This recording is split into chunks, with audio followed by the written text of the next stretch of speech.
And welcome into another episode of the Blues Note Show. My name is Brandon. That's Brandon. We're going to talk about the Blues 2025 offensive preview here on this episode really quickly. Run through things. We're going to ask some questions to Brandon, see his thoughts on things, and go from there. So let's talk about the 2025 St. Louis Blues or 2025-2026 season ahead here on the Blues Note Show. Brandon, thank you for tuning in with us and joining me today on this one. How you doing? Oh, not too bad, man. Just getting back from doing a few things. Had to go attend the Boeing strike vote, and that's been a grand old time here in St. Louis for the past month. But other than that, man, just chilling. Going to be going golfing here in another hour or two, so it'll be a good old time. Yeah. Hopefully that's something that gets taken care of over there, very shortly. And whatnot, because I know there's a lot of people who are just kind of sitting around. I won't say sitting around, but waiting to hear answers. Anxiously waiting to get back to work. Yes. Talk about the one thing here. So I want to jump into, and I'll talk more on the defensive, offensive side really quick. So my first question is, with multiple defense producing 30+ points, for the Blues last year, did they find the right mix of offense here from the blue line?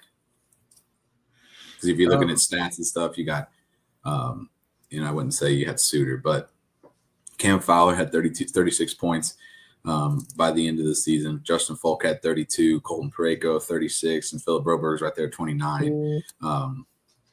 Pretty solid usage, at least on the offensive side. Yeah, for the defense. Yeah, I would say so. I mean, they had a lot of offensive contribution from the defense, and I know we're going to kind of talk more into the on the defense side of things probably on Sunday. But yeah, we have something right now with our defense that we haven't had in the last few years, with a lot of offensive contributions, and a lot of that has to do with, I think, having the acquisitions of Cam Fowler last year, Broberg the previous offseason with the offer sheets, and it's just everything for the defense is kind of clicking a little bit better since you got a little bit guys that actually have pretty good chemistry coming together now. Right. And that's, I feel like, especially with the acquisition of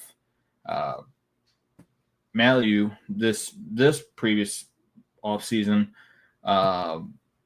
I feel like he could even contribute to that more, because he's been noted to be more of an offensive style defenseman. So kind of going into this year, I think we're going to see just as much, if not maybe a little bit more, defensive contribution on the offense coming into this 25-26 season for the Blues. Yeah, I think it was definitely helpful. I mean, you see the teams over the past couple of seasons who have went on to win the Stanley Cup or make deep runs into the playoffs. They have they push their defensive guys push more to the offense throughout the game. I mean, the two guys at the point who get the puck moving around, who get the puck, from the point down to the key, down in the middle of the ice, to kind of open up lanes for your guys like Robert Thomas, Jordan Kyrou, Pavel Buchnevich, Dylan Holloway, all those guys. Yeah. So I definitely think it's been an addition to have that. And that's something that they're going to try to, I think, develop Logan Mailoux into also something of a power play specialist, just like Cam Fowler and a lot of the other guys that we've had coming through this team. So I feel like that's something that they're going to really work with as well. So we'll have to wait and see how all that's going to pan out. Yeah. I know one of the big guys we wanted to talk about was Dylan Holloway. So I'll ask you this first question here. Was Dylan Holloway's 60+ point season last year a sign as he's becoming, kind of a long-term top 6 guy for the St. Louis Blues? Yeah. I mean, just seeing Dylan Holloway and how he has kind of developed with this team over the last season that he's been with the Blues. Yeah. Going into training camp and preseason, thinking baseball, I don't know why, but That's one line that I have a feeling that isn't gonna have to really be worried about a whole lot, because I mean you had Jordan Kyrou, Dylan Holloway, and Brayden Schenn, who all developed really good chemistry over this past season, and they played really well together. And I think going into this season, I don't see a way that you can really break that line up just because of the chemistry and just the point production that you had with them. Aside from that, he is developing into a really good player, and to this day, I mean, you still got him on a $2.2 million deal going into the remainder of this season, and then depending on if they do sign him, which I'm hoping to gosh that they do end up signing Dylan Holloway. I mean, you're looking at some of the projections that you could be looking at anywhere from, I would say, probably anywhere from a 4 to probably 7 year deal for him, and the money is all kind of figured in different ways, but I could probably see him going in at probably right around that 8, if not probably about the 7 to 9 range AAV for Dylan Holloway, just from the progression that he's had from seeing him in Edmonton to St. Louis last year, and then just seeing everything that he said over this past offseason, just in interviews and everything, that he's just all in with St. Louis and he's wanting to stay here. I mean, that's what we hear from a lot of different players, but still, it'll be interesting to see whenever he's able to get a contract with St. Louis, what the length and money is going to be for him. Yeah, and I think some of it's just gonna. I mean, I know there'll be some folks out there who can be like $9 million for him. Like that's crazy. That's a lot, but that's just the way this. I mean, you're going to get an increase in salary cap, which means you're going to get an increase in just contracts in general. Yep. For guys, it's gonna happen. It's just part of the adjustment of that salary cap going from like 83 or $84 million, what is 86, something like that for this past season, all the way up to it's like 115 within 3 years or 2 years, something like that. Yeah. So it's a big jump. That's a lot of money there, and you're not gonna short end a guy who's giving you 63 points on the season. And it was a big bummer that we didn't get to see too much of the playoff side of Dylan Holloway with his injury, kind of early in it was early in round 1, if I remember right. It was just before the playoffs, because it was against that Pittsburgh game. Yeah, right before the right before the season ended. Right, which we found out what happened. I think what I understood, at least what I saw, had something to do with the muscle was completely torn off the bone. Yeah, the oblique muscle completely tore off of his hip bone. Hip bone, yeah. Which sounds awful.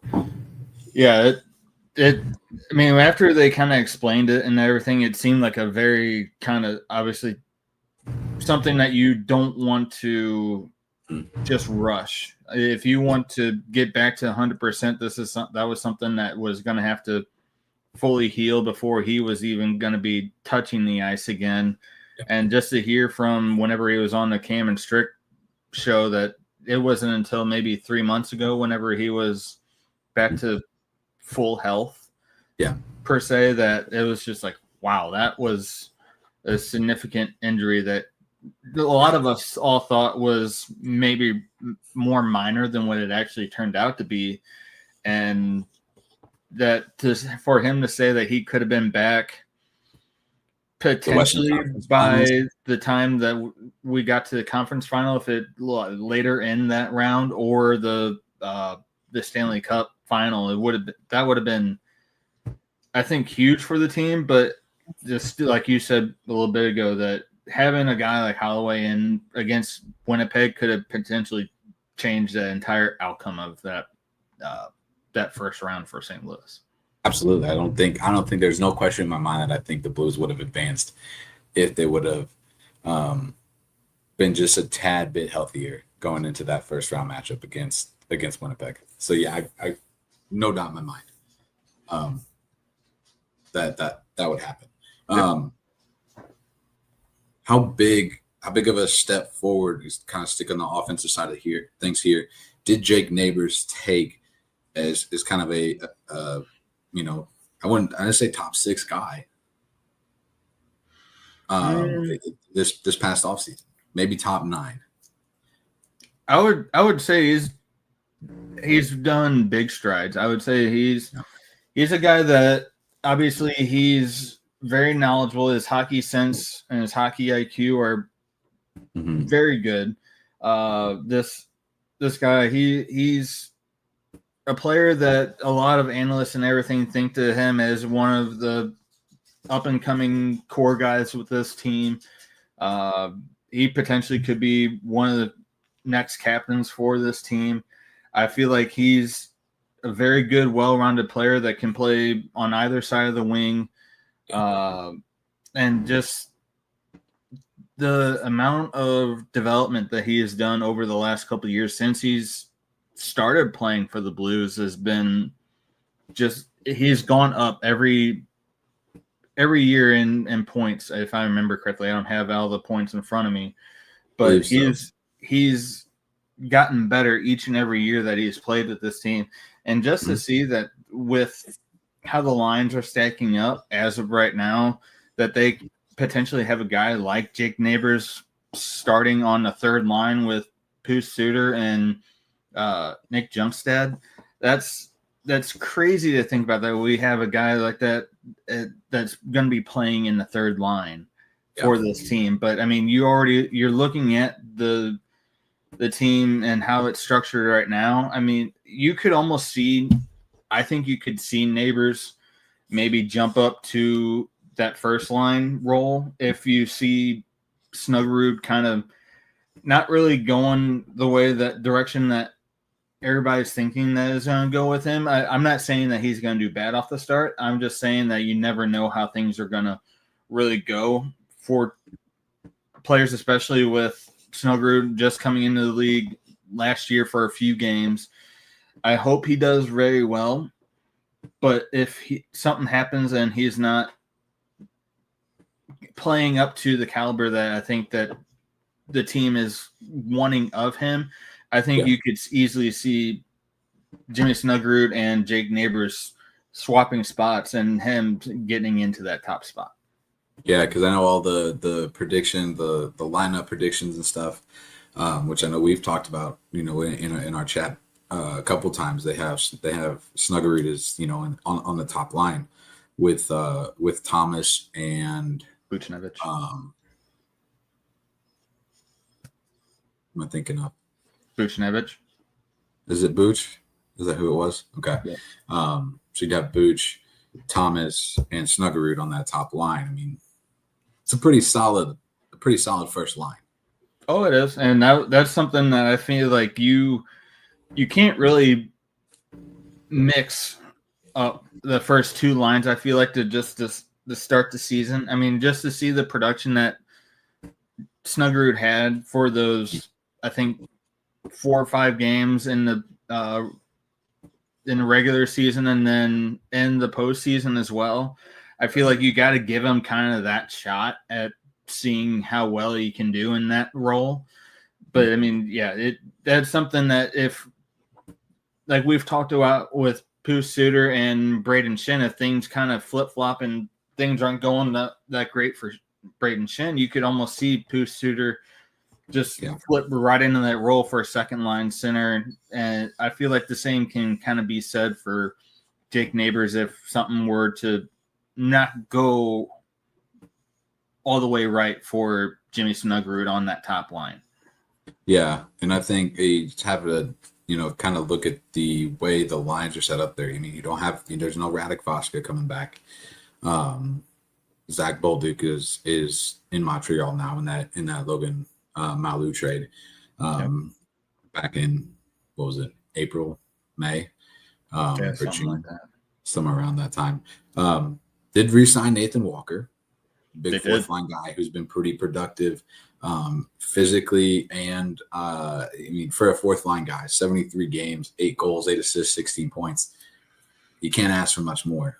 Right, and this is a guy too that you weren't really looking at him from a numbers production standpoint. He was a guy with being on the fourth line that was going to go out and get hits. You were going to get a guy that was going to try to rough up, I guess is a good way of putting it, or just kind of get to the other team mentally, I guess is a good way of putting it, because he was a guy that wasn't afraid to get in the mix with players if you needed a kind of a scrummy kind of player, and Nathan Walker is that more or less essence for this team.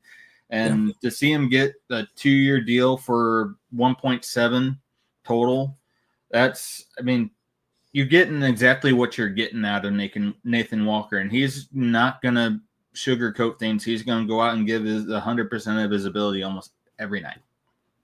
Yeah, so you look at, like I mentioned, replacing Radek Foska, a guy who he played 70 games. So he was, out there. He missed 12 games during the season, 5 goals, 10 assists, basically replacing him with, a veteran presence in Nick Bjugstad as well. So how much of a difference do you think it's going to be? Is it just kind of a replacement piece, do you think? Or is it going to be, are we going to see more out of Bjugstad than we did Foska?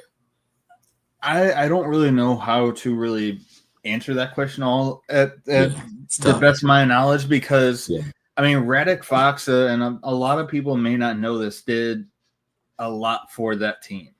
Yes, he did very well on the face-off dot.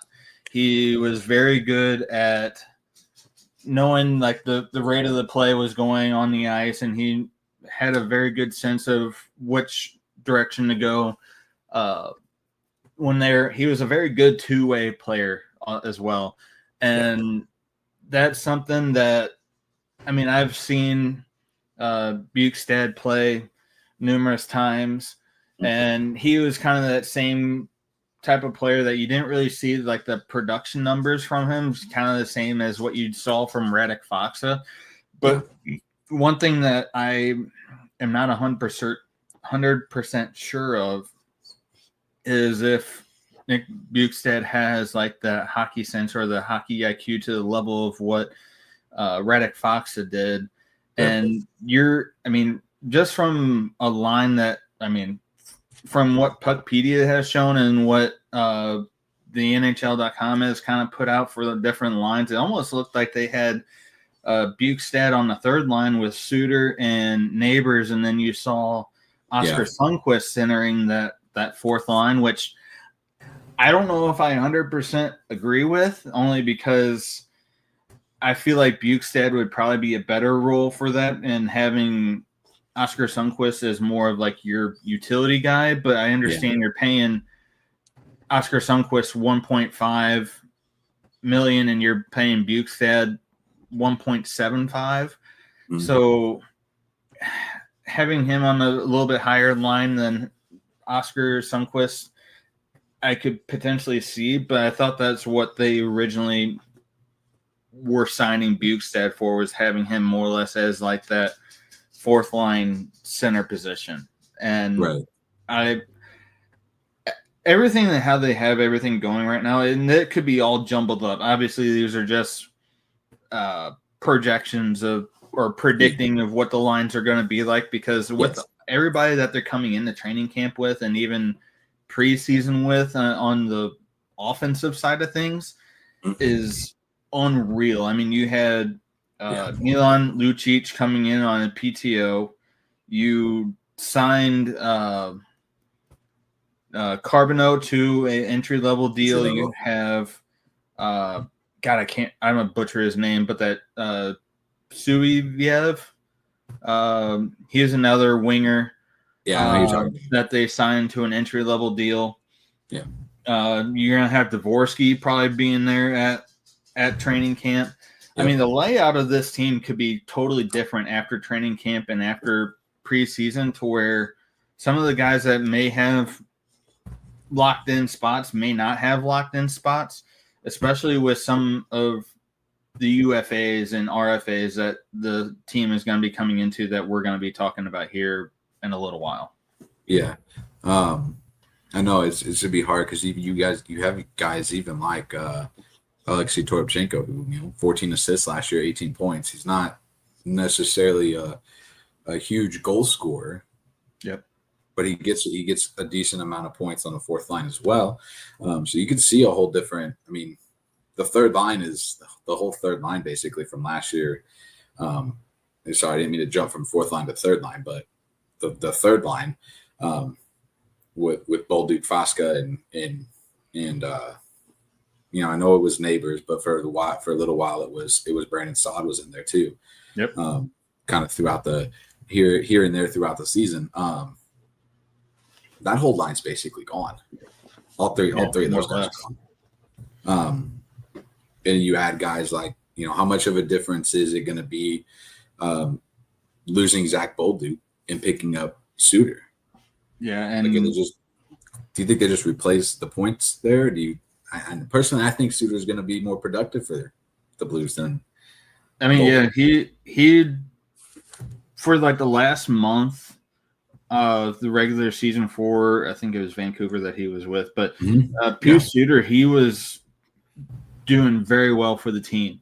And I mean, Vancouver is not a offensive-minded team.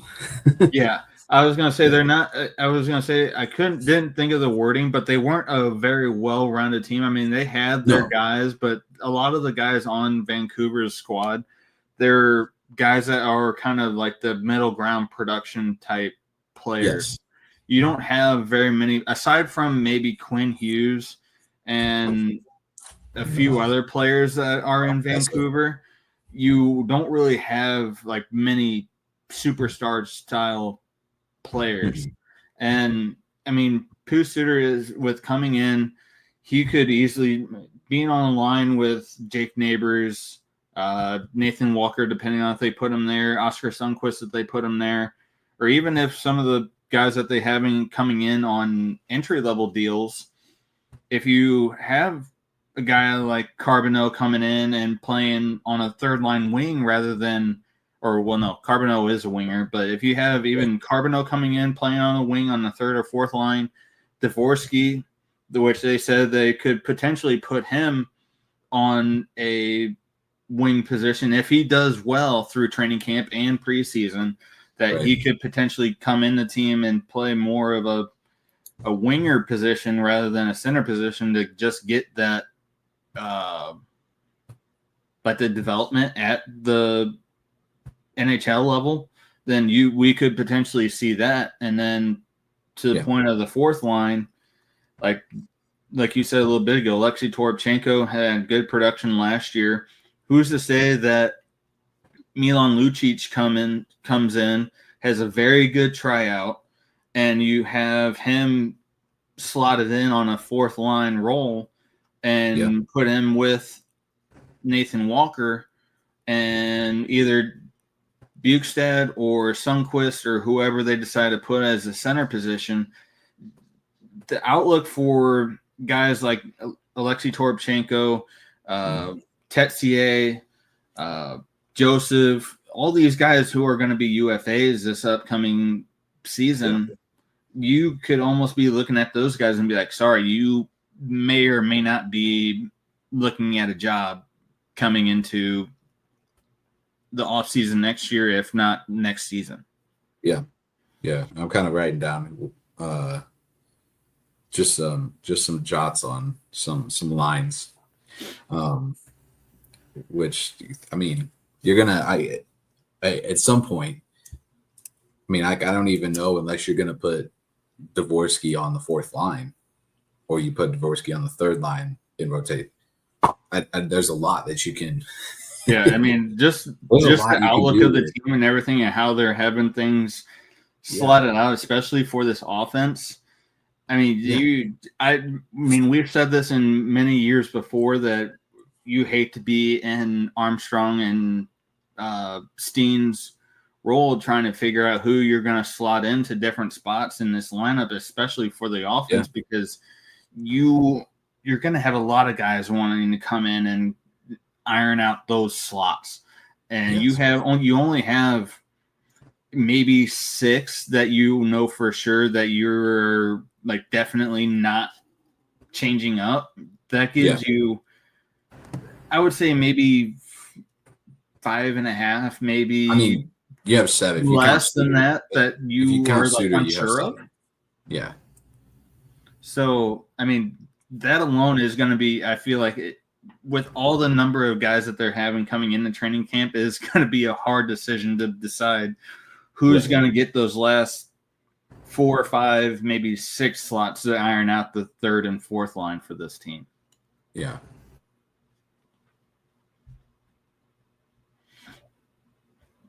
But go ahead. Sorry, hold on.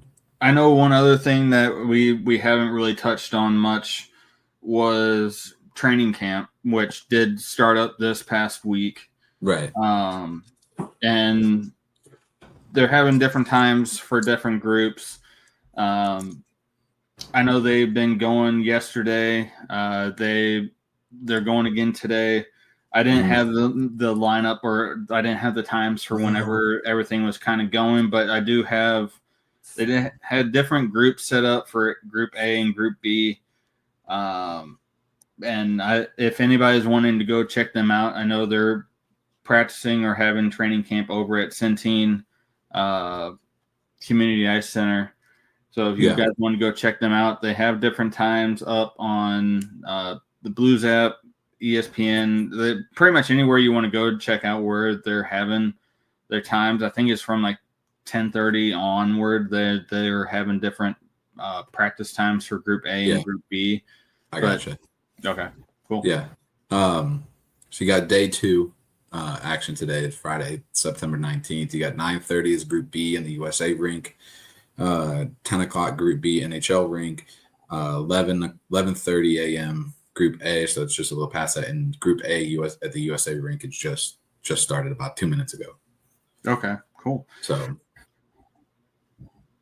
it'll be interesting to see how things kind of come out with it. And from what Montgomery was saying yesterday and a few of the press conference that they had, that things were kind of going a little bit slow to start out, but that's more or less normal. But he's hoping that things over the course of these next few days go, that things start to kind of take shape again from what they were at last year at the end of the season. Because if they want to come out and get wins and get points, they're going to have to do it early, because they don't want to be in a situation where they have been in the last couple of years and get out to a slow start and being behind and then try to play catch up for the rest of the season. Yeah, and there's just a cue. I'm kind of reading up on it. Kind of a little bit here. You had Justin Carbonell skating with Brayden, Schenn, and Dylan Holloway. Dalibor Dvorsky was skating with Suter and Kyrou. So you kind of have a little bit of mix with some young guys and some old guys there. I mean, but you also have guys who are 27, 28 who have been in the league for 3-4 years already. Yeah. So it's nice. I think we'll see what happens. Said there was 2 guys that stood out the most to him in day 1. This is from Montgomery. Two guys that stood out the most, and it was Dylan Holloway and Mailoux. I mean, right there, already saying that Milan Lucic is having a phenomenal training camp already to start out, and it's only been day 1. Yeah. It'll be interesting to see how things go. I mean, and rightfully so. I mean, Milan Lucic is a guy who has that veteran presence. He's won a Stanley Cup, been in multiple Stanley Cup finals. Yeah, and I mean, you lost that kind of with losing Ryan Suter, who was kind of like that old guy, veteran presence on a team. And did he decide to retire, or did he sign somewhere? It looked like he was staying in as a F or like a UFA, but I haven't really heard if he was deciding to retire or what he decided to do yet. But yeah, interesting. I don't know. Interesting. Montgomery did say have to say this about Lucic. He said he has to win a job, so it's not just going to be given to him because of his veteran experience. He said there was one rush today where he took it wide, And that was NHL speed. He took it hard to the net. Those are things we think as a team we need to get better at than last year. So be more aggressive on the offensive side. Sounds like something that Monty wants to bring into the team this year. I would definitely agree with that because, I mean, there you had how many times last year that the team was getting into the neutral zone. They were trying to get into the offensive zone, and for whatever reason, they decided to dump and chase. Mm-hmm. And we've said numerous times that we've seen this team do that way too much, that they need to go into the offensive zone strong and hard, and they've been kind of struggling with that. And to see a guy like Mailoux taking the puck and going strong at the net with the puck, that's something that, as a veteran leader, that you could probably look to the guys and show them different things to, like, hey, these are different ways that you can get into the net and with the puck rather than just always trying to dump and chase and try to go for a 50-50 puck. Those are more or less probably what's going to be trying to happen or go on with all that. Trying to see what any other questions that I have here. So one thing that I want to ask you this question because I just heard it not too long ago. I knew you were getting ready to, we were planning this. It was on it's a drive home show on ESPN with all those guys there. And this is just a St. Louis sports question in general. Who needs a superstar more? Is it the St. Louis? Is it the Blues or is it the Cardinals? Personally, I mean, to me, I think because there's one of the questions that I have here is Robert Thomas with Robert Thomas entering his prime as a hopeful franchise center, or does he need another elite winger to get him to maximize that potential to get 100, 115, 120 points on the season? It's kind of a two-ended question. Not really a two-ended question, but it was something that I heard that led up to this question. I don't know. St. Louis has always been kind of the city where you didn't really have a whole lot of, I guess, superstars. Yes. And I mean, we've always had like the blue collar kind of guys that come in and want to get a job done and work for each other. And I mean, we saw it go somewhere else where there's more money. Yeah. And you saw it with the Cardinals pretty much in 2006 and 2011. You saw it with the Blues in 2019 where you didn't really have a whole lot of superstars. I mean, you had guys that are at top talent or like an elite talent, but you didn't really have a guy. You didn't have a Connor McDavid. Yeah, you don't have like a Connor McDavid, a David Pastrnak. You don't have a Matthew Tkachuk. But these are all the guys that here have been in St. Louis have been kind of that run-of-the-mill blue-collar type players. Yeah. And I think in the regards of something like a elite winger to be able to help out with Robert Thomas, they tried doing that with Kyrou. They thought that was what Kyrou was going to be, and he still could. I mean, he was at 76 points last year, 35 goals.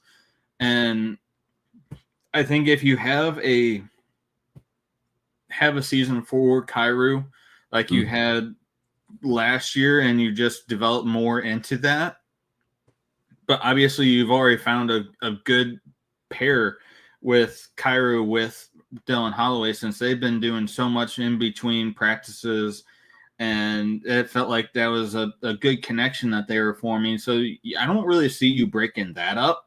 I feel like if you can get a guy like Jimmy Snuggerrud or Jake Neighbours or like one of those types of guys to really dial in and be able to work with a guy like Robert Thomas, I mean, you could probably see Robert Thomas get to 100 points. Now, it all really depends on like what you said. You have the right wingers associated with Thomas on that top line. And I feel like with the production that we saw from Jake Neighbours in the last couple games of the season and postseason, you could potentially see that for Robert Thomas, if not Jordan Kyrou, if they get better with the pairs that they're kind of building themselves with. Right. It's just going to be the matter of if or when guys like Jimmy Snuggerrud or Jake Neighbours are going to get to that level to be able to contribute to the level of what Robert Thomas is at. Yeah. Because I feel like Robert Thomas could be a top 10 center in the league, which a lot of people tend to argue that he's up there in like that realm of, like he could be in like a top 10 center just from his style of play alone. He's a top 10 center in the NHL right now. Right. And I don't disagree with that or argue it, but that's what a lot of people are like. They're a lot of analysts are kind of wishy-washy with it, which I don't understand why. But, me either. I don't get why. I don't understand it. If he didn't get injured last season or the season before that, I feel like I thought he was I thought there was like a couple of stint games. Yeah, that's why he wasn't in the Four Nations. Yeah. I felt like if he didn't have that stint of games, and I think he was, where was he at? Like 85 points, I believe, for last season. I think so. Let me check here. I feel like if he had like those 81. Okay. Yeah. I feel like if he had maybe that, didn't have like that break of being injured, I feel like he could have easily have gotten into like the realm or the spot of being at 90 something points. But if you have the right people or the right help around you, he could easily be into like the 100-point range this upcoming season. If Snuggerud is everything that we think he's going to be, I feel like Robert Thomas could easily be in the 100-point realm. Yeah, I was going to say, do you think Jimmy Snuggerrud is that next NHL superstar that could help Robert Thomas? He could be. There? I mean, with all the upside that he could potentially have, I mean, we saw just a glimpse of it this past season in the last few games of the regular season and the postseason, to where, I mean, a kid who just came out of college gets thrown directly into the NHL, and you would think that they might have some like growing pains or like have a little bit of troubles, but the kid got in and he just went for whatever he could get. So, I mean, having a full training camp with the work with these guys and taking in everything, all the knowledge that these guys have, I don't really see how you could say that the sky isn't the limit for this kid, because I feel like he could do a lot. Yeah, I agree. I think that could be the next. I mean, it could be the guy that helps Robert Thomas get there, as long as they develop Jimmy Snuggerrud the way they need to, for sure, and whatnot. So, what are anything else you wanted to you kind of had on your mind? That was all I really had for today. I know we're going to be kind of going over different things on Sunday for goaltending and defense. That's the plan. Some point Sunday. Some point Sunday. We're not exactly sure when, but we're gonna get there. Yeah, we're gonna get there when we get there. Right. No, I didn't really have much else really for today's show. That was about all I had. I got one final question for you. It's yes or no. I just want to see what you think. Do the Blues have enough scoring depth beyond the top two lines to be a serious playoff contender? Last question. I feel like this is a little bit more than a yes or no, because so with the talent that they've picked up with Pius Suter, Nick Bukestad, and then you got the talent that you had on the defense with a lot of the guys that were contributing more and more last season. I feel like you're going to have a lot of guys that are probably going to be in like the 15, 20 goal range this season. And I feel like if you have that and you have the good defense that you're potentially coming in with. I know you're losing Nick Leddy, and you're getting a Logan Mailoux, who's kind of a question mark. Being You're replaced not by really Mailoux, sure what we're basically. going to be getting into with him. And just from the talent that we've seen from the young guys, I feel like we're going to be – everybody's kind of seeing us in like that 1-2 wild card spot. I wouldn't disagree with that to the point to where, I feel like the scoring and everything is going to be there for this team, and I feel like they're going to – I feel like they would be in a good spot to make either a wild card spot. At the very least, I would say that if they get going very well, they could be in that third spot.